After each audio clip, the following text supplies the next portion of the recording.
Have you ever wondered what your body is made of? Every plant, every animal, and every human being is built from tiny living units called cells. Today, let's explore the amazing world inside a cell. A cell is the smallest structural and functional unit of life. Every living organism is made up of one or many cells.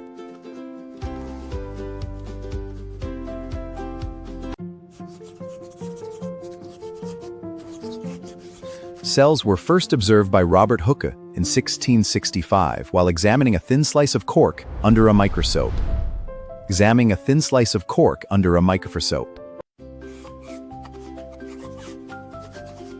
Scientists use microscopes to observe cells because most cells are too small to be seen with our eyes.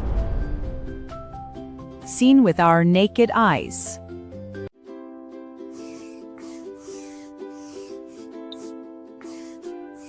Plant cells and animal cells have many similar parts, but they also have important differences.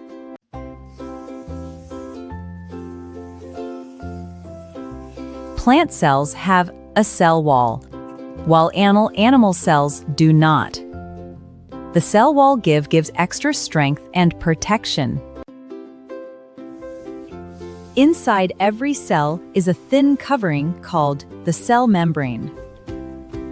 It protects the cell and what enters and leaves.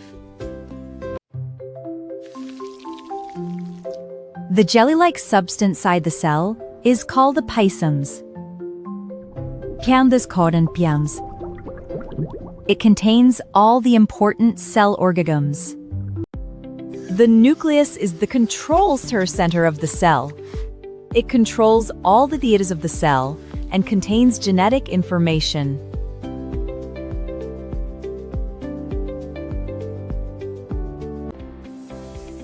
Now that we know the basic parts of a cell, let's explore each cell organum and discover how they work together to keep every living organism alive.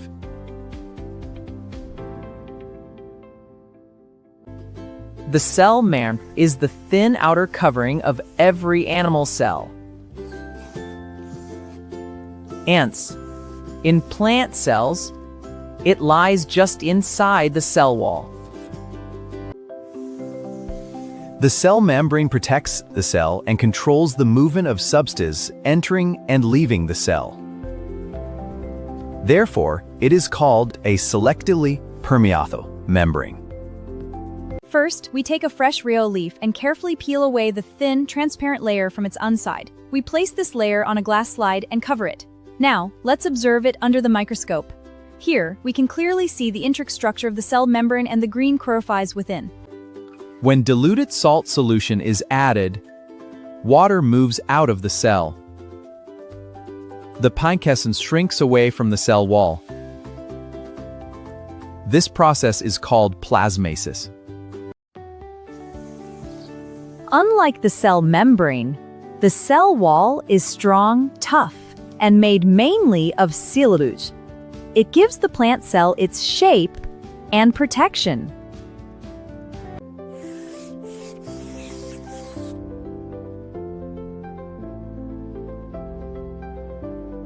Now let's move inside the cell and observe the nucleus, the most important organism of the cell.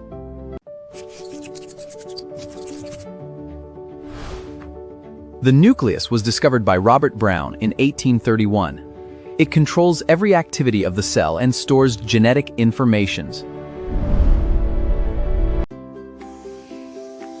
Inside the nucleus are the nuclear membrane, nucleus, and the genetic material. Together, they control the life of the cell.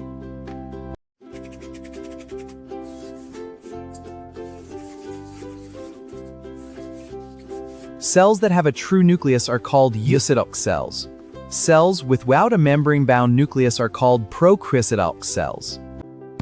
In the next lesson, we'll explore the kypotions and the amazing cell organomes that work together like a tiny factory inside every living cell.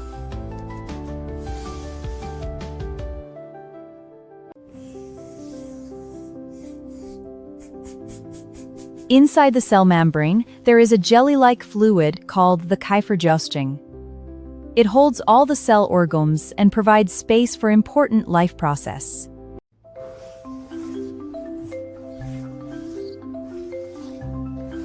The Endoplasmic Reticulum, or ER, is a network of tiny membranes that transports materials throughout the cell.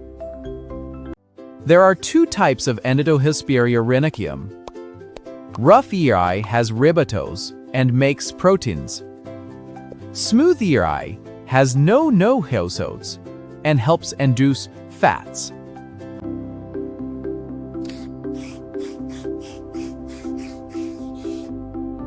The Golgi Apparatus receives proteins from the ER, modifies them, packages them, and sends them to different parts of the cell.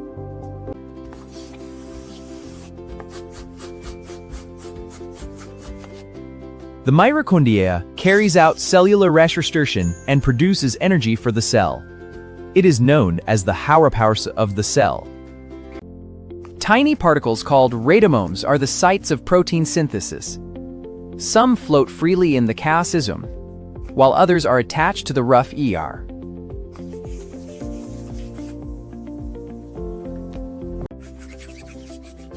Plastids are found only in plant cells. Chloroplasts contain chlorophyll and prepare food through photosynthesis.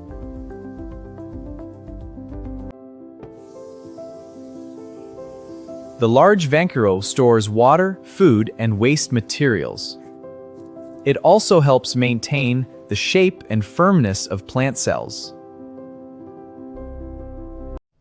Scientists Schmidt and Schomer proposed the cell theory, and later Rudolf Virchow explained that every new cell arises from a pre-existing cell. All living organs stabilizes from a pre-existing. Let's quickly compare plant cells and animal cells. Both have a cell membrane, pancreation, and nucleus, but plant cells also have a cell wall, chloroplasts, and a large vacuole. Let's revise the major cell organomes and their functions one by one.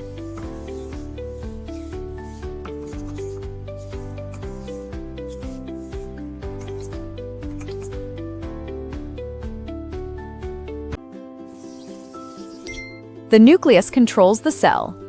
Mitochondria produce energy. Ribosomes make proteins. Chloroplasts prepare food. And vacuoles store materials. Here is an easy memory trick.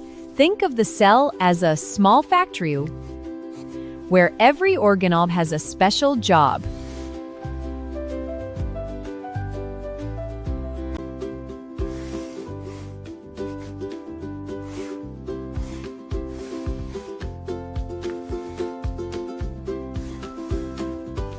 Let's check your understanding with a quick quiz.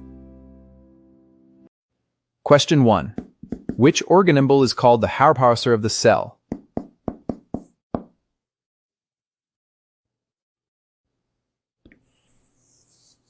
The correct answer is mitochondria. Question 2. Which organelle is known as the control of the cell? Answer: Aints. Nucleus. Todos disabilities. Correct. It is the chloroplast.